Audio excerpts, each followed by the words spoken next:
चलिए साहब, अभी हम पढ़ेंगे ट्रांसपोर्टेशन।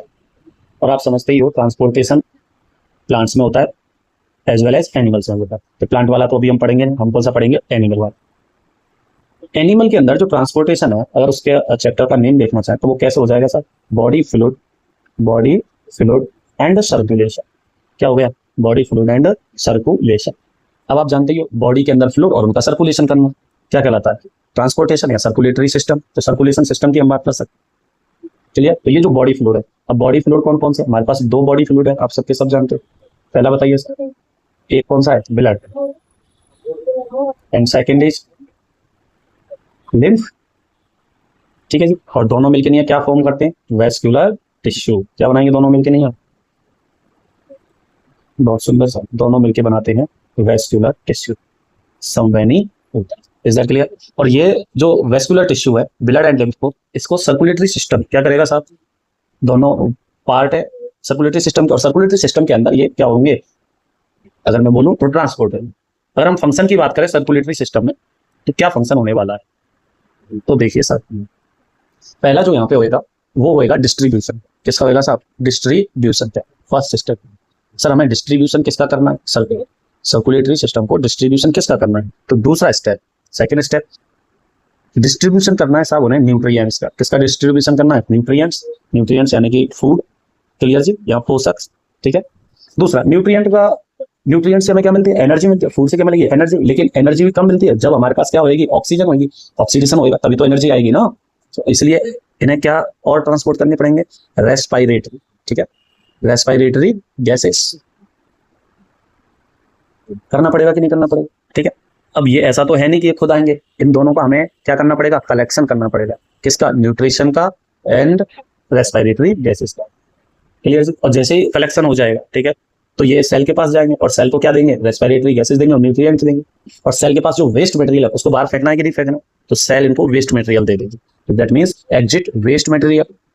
फिफ्थ स्टेप क्या हो गया साहब, एग्जिट वेस्ट मटेरियल। और ये सब काम करने के बाद, या मैं बोलूं ये सब स्टेप कंप्लीट होने के बाद बॉडी किस में आ जाती है साहब, होम्योस्टेसिस में। तभी हम लोग जिंदा हैं जब बॉडी होम्योस्टेसिस में है। होम्योस्टेसिस होती है तो ऑप्टिमम टेम्परेचर या ऑप्टिमम लाइफ, ठीक है नहीं, जो ना ज्यादा है ना कम, ठीक है, टेम्परेचर से अफेक्टेड ना, ऑस्मो रेगुलेशन बढ़िया हो रहा हो, सही जीवन चल रहा है, दैट इज होम्योस्टेसिस। क्लियर जी। तो ये first then second step, third और लास्ट में बॉडी क्या होती है, होम्योस्टेसिस। क्लियर जी। तो सबसे पहले हम, आप समझ ही गए, हम किसकी बात करेंगे, बॉडी फ्लूइड की बात करें। किसकी बात करेंगे हम, बॉडी फ्लूइड की। चलिए साहब, अब हम बात करते हैं बॉडी फ्लूइड। आप समझ ही गए हैं, पहले भी मैं बता चुका हूँ बॉडी फ्लूइड के, ठीक है, ब्लड है और लिम्फ है। तो ब्लड और लिम्फ में हमें किसी एक की बात करनी है, तो सबसे पहले ब्लड की बात कर लेते हैं क्योंकि ब्लड थोड़ा बड़ा भी हो। क्लियर, ये लीजिए साहब, हमने बात कर ली ब्लड। सबसे पहले जब हम ब्लड की स्टडी कर रहे हैं, क्या कर रहे हैं हम, स्टडी कर रहे हैं, तो study of blood known as, study of blood known as haematology. इसे हम क्या बोलते हैं साहब, हिमेटोलॉजी। और जो प्रोसेस है, किसका प्रोसेस, ब्लड के बनने का, the process of blood formation, process of blood formation called haemopoiesis. क्या बोलेंगे साहब इसे हम, हीमोपोइसिस। क्लियर जी। और जो ऑर्गन ब्लड बनाते हैं उनको हम क्या बोलेंगे, हीमोपोइटिक ऑर्गन। क्या बोलेंगे, हीमोपोइट। क्योंकि तुम जानते हो ब्लड में हीमोग्लोबिन है, इसीलिए haemology means study haematology. Clear. Amount of blood की बात कर लेते हैं, तो आप जानते हो मेल के अंदर, in male body amount of जो ब्लड है वो कितना होता है, 5 to 6 लीटर। कितना होता है साहब, 5 to 6 litre. In case of female तो कितना ब्लड है साहब, 4 to 5 लीटर। क्लियर जी। आगे चले, चलिए 4 to 5 लीटर। नाउ अब हम ये बेसिक बात हो गई ब्लड की। अभी हम बात करते हैं ब्लड के बारे में, थोड़े कंपोनेंट्स के बारे में। ये मैं हेडिंग कर रहा हूँ साहब, ब्लड। ठीक है, अब देखिए ब्लड के जो पीएच है, पीएच ऑफ ब्लड है वो कितनी है, 7.4। 7.4 है, यानी कि जब 7 से ऊपर होता है, आप सबके सब जानते हो, स्लाइटली या लाइटली, ठीक है, कैसा हो गया ये, लाइटली बेसिक हो गया कि नहीं। क्लियर जी। बॉडी वेट का, ठीक है, मान लो कोई भी बॉडी वेट है, उसका 7 to 8% पार्ट फॉर्म करता है साहब, 7 to 8% पार्ट किसके द्वारा होता है साहब, ब्लड के द्वारा। मोस्ट इंपॉर्टेंट क्वेश्चन जो आपके पूछा जाता है क्या है साहब, इसकी जो मैट्रिक्स है वो विदाउट फाइबर होती है, मैट्रिक्स ऑफ ब्लड।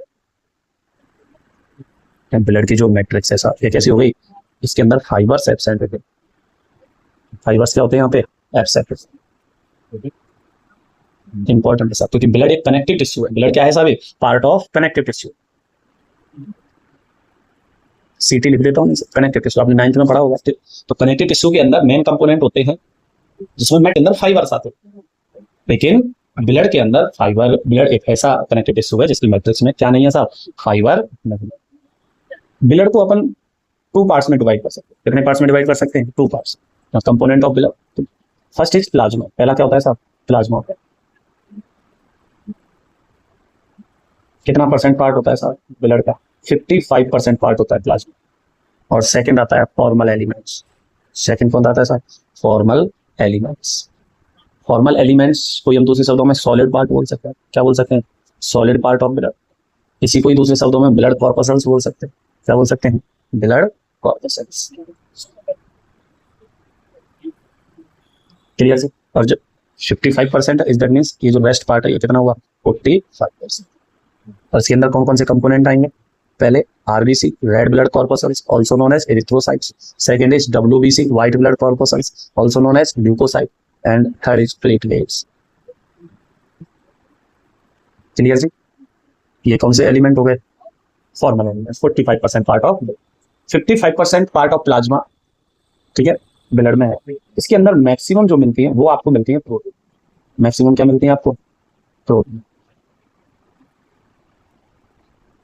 क्लियर जी। अब सब प्रोटीन कौन कौन सी है और कितने परसेंट, अगर मैं आपको बताने की कोशिश करूं तो प्रोटीन जो है वो 6 to 7%। कितना है साहब प्रोटीन, 6 to 7%। 6 to 7%। आगे चले सर, प्रोटीन 6 to 7%। हाँ, थोड़ा सा आगे अपन बताएंगे, अभी हम कंपोनेंट्स की बात करते हैं। प्रोटीन में 4 टाइप्स ऑफ प्रोटीन की हम बात करेंगे। And first is albumin. पहली कौन सी है साहब, एल्ब्यूमिन।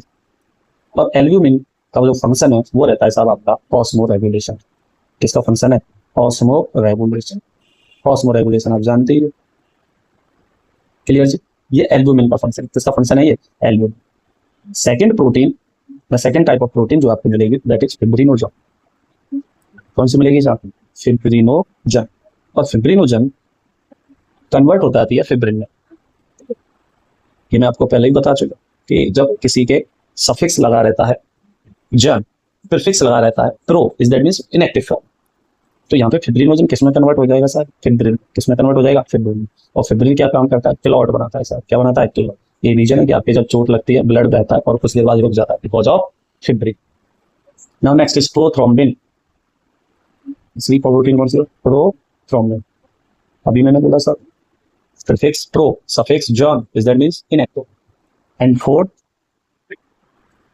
एल्ब्यूमिन। कौन सी प्रोटीन, सॉरी एल्ब्यूमिन, ग्लोब्यूलिन। कौन सी प्रोटीन आई है साहब, ग्लोब्यूलिन। अगर आप इनके अमाउंट जानना चाहें तो ये कितनी परसेंट है एल्ब्यूमिन, ये 4%। कितनी परसेंट है, 4%। फिब्रिनोजन कितनी परसेंट है, 0.3%। कितनी परसेंट, प्रोथ्रोम्बिन भी 0.3%, बहुत बढ़िया। और ग्लोब्यूलिन 2.5%। क्लियर जी। अब ग्लोब्यूलिन को फर्दर 3 पार्ट्स हैं, ठीक है। ये आपके ज्यादा हो जाएगा लेकिन आपके समझ में आएगा, अच्छा समझ में आएगा। पहला होता है साहब ग्लोब्यूलिन के अंदर alpha angiotensinogen. Alpha angiotensinogen, clear जी। और अल्फा एंजियोटेंसिनोजन जो है वो ब्लड प्रेशर को क्या करेगा साहब, इंक्रीज करेगा, as well as glomerulus filtration rate को भी क्या करेगा, बढ़ाएगा। नेक्स्ट आता है बीटा प्लाज्मिनोजन। Beta plasminogen. और इससे क्या, बीटा प्लाज्मिनोजन जॉन यानी कि सफिक्स यानी कि इनएक्टिव, ये किस में कन्वर्ट होगा साहब, प्लाज्मिन। किस में कन्वर्ट होगा, प्लाज्मिन। और ये इसका फंक्शन क्या है, ये डिजॉल्व करता है क्लॉट्स को, यानी डिजॉल्विंग ब्लड क्लॉट्स। आप देख रहे हो एक क्लॉट को बना रहा है, एक क्लॉट को डिजॉल्व कर रहा है। आप मुझे अंतर बताना इसमें क्या डिफरेंस है। नेक्स्ट है इम्यूनोग्लोब्यूलिन। कौन से साहब, इम्यूनोग्लोब्यूलिन। इम्यूनोग्लोब्यूलिन जो है वो रेस्पॉन्सिबल है आईजी एंटीबॉडी, आईजी एंटीबॉडी। और एंटीबॉडी आप जानते हो, IgA, IgM, IgD, IgE. Clear जी, ऑल आर एंड। ठीक है, तो ये प्लाज्मा का थोड़ा सा डिफरेंशिएशन मैंने आपको बताया कि प्रोटीन 6 to 7% है, एल्ब्यूमिन पार्ट है। अब यहाँ से जो क्वेश्चन ये पूछा था, ratio of albumin and globulin, ये आप मुझे बताओगे कमेंट्स। रेशो ऑफ, ये नीट में पूछा गया, एंड ग्लोब्यूलिन। क्लियर जी, तो आपकी समझ में आ गया एल्ब्यूमिन का फंक्शन, फिब्रिनोजन, प्रोथ्रोम्बिन, ग्लोब्यूलिन। ठीक है, अब हम थोड़ा सा प्लाज्मा की बात कर लेते हैं, कलर का, अमाउंट का, जो बेसिक्स बातें हैं। ठीक है, हमने बेसिक बात नहीं की, ये तो हमने डिफरेंशिएट कर दिया था प्लाज्मा को पूरा का पूरा। अब हम बात कर लेते हैं बेसिक का। ये प्लाज्मा है साहब, कितना है ये ब्लड का परसेंट पार्ट, 55%। कितना पार्ट बनाता है ये, 55%। इस 55% में अगर मैं कंपोनेंट वाइज जाऊं तो यहाँ पे वाटर आपको मिलेगा कितना, 90 to 92%। कितना मिलेगा साहब, 90 to 92%। जिसके अंदर ऑर्गेनिक पार्ट प्लाज्मा के अंदर कितना है साहब, बहुत सिंपल, कितना है, 7 to 9%। इनऑर्गेनिक कितना है, इनऑर्गेनिक बहुत बढ़िया, बहुत सिंपल, 1 to 3%। अब देखिए जो 7 to 9% है ना, इसी में से 6 to 7% तो कौन है साहब, प्रोटीन है। कौन है, प्रोटीन, जो हमने ऊपर डिस्कस किया ये बात, ये क्लियर। और जो कलर है प्लाज्मा, स्ट्रो कलर होता है सर। कलर ऑफ प्लाज्मा क्या है, स्ट्रो। और स्ट्रो कलर जो रहता है वो लाइट येलो या पेल येलो होता है। ठीक है, रीजन क्या है सर इसका। ठीक है, अगर आपको पूछ ले कि ये येलो क्यों है तो इसका रीजन क्या है, यूरोबिलिनोजन। कौन है, यूरोबिलिनोजन। इससे ही दूसरे अगर आप जानना चाहो तो ये बिलरुबिन, बिलरुबिन जो रहते हैं उन्हीं का पार्ट। क्लियर जी, और यही रीजन है इनके येलो होने का। चलिए एक दो यहाँ से क्वेश्चन बनते हैं, उनके बारे में हम बात कर लेते हैं, थोड़ा मैथमेटिकल वे में जो आता है। ठीक है, जैसे आप मुझे बताएंगे, अगर मैं ब्लड के अंदर से, किसके अंदर से साहब, ब्लड के अंदर से मैंने माइनस कर दिया प्लाज्मा, किसको हटा दिया मैंने, प्लाज्मा, तो क्या बचा साहब, फॉर्मल एलिमेंट्स या सॉलिड पार्ट, फॉर्मल एलिमेंट्स और solid part, yes and no. यही काम अगर मैं ब्लड के अंदर से, किसके अंदर से, ब्लड के अंदर माइनस कर देता हूं कॉर्पसल्स पे, यानी कि ये कॉर्पसल्स की बात हो रही, किसकी बात हो रही थी, कॉर्पसल्स। अब मैंने ब्लड माइनस कॉर्पसल्स कर दी, तो कौन बचा साहब यहाँ पे, बताइए, प्लाज्मा। देख रहे हो आप, ऊपर वाली बात को घुमाया गया और कुछ नहीं। नेक्स्ट, अगर मान लो प्लाज्मा है, कौन है, प्लाज्मा, और प्लाज्मा में से मैंने किसको बाहर निकाल दिया, फिब्रिनोजन। किसको निकाल दिया, फिब्रिनोजन को। अब जो रेस्ट पोर्शन है ब्लड का, ये बोला जाता है साहब सीरम। क्या बोला जाता है, ये सीरम। अब मेरे हिसाब से आपको कुछ टर्मिनोलॉजी क्लियर हो गई होंगी। ठीक, ये थोड़ा सा, अब इसमें ये घुमा फिरा के कैसे भी पूछ सकता है, इधर यहाँ पे आपका प्लाज्मा क्या हो जाता है, खत्म हो जाता है। यहाँ पे जो ब्लड का एक कंपोनेंट है दैट इज प्लाज्मा, वो क्या हो गया, खत्म। और अब हम बात करेंगे साहब किसकी, फॉर्मल एलिमेंट्स। क्लियर जी।